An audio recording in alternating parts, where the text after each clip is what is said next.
नमस्कार मित्रांनो, छोट्या छोट्या गोष्टी या चॅनलवर आपले स्वागत आहे। आज आपण ऐकणार आहोत कुत्रा आणि हाड ही गोष्ट। चला तर मग सुरू करूया। एक कुत्रा तोंडामध्ये मांसाचा तुकडा घेऊन चालला होता। चालता चालता तो एका पुलावर आला। पुलाच्या खालून नदी वाहत होती।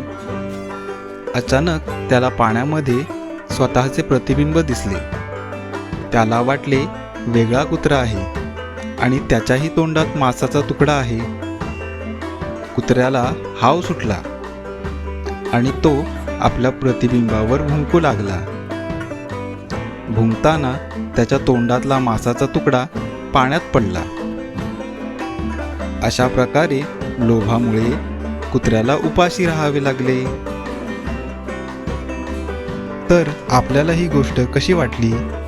गोष्ट आवडली असल्यास व्हिडिओला लाईक करायला विसरू नका।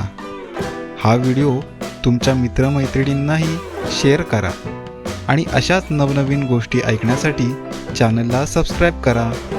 धन्यवाद।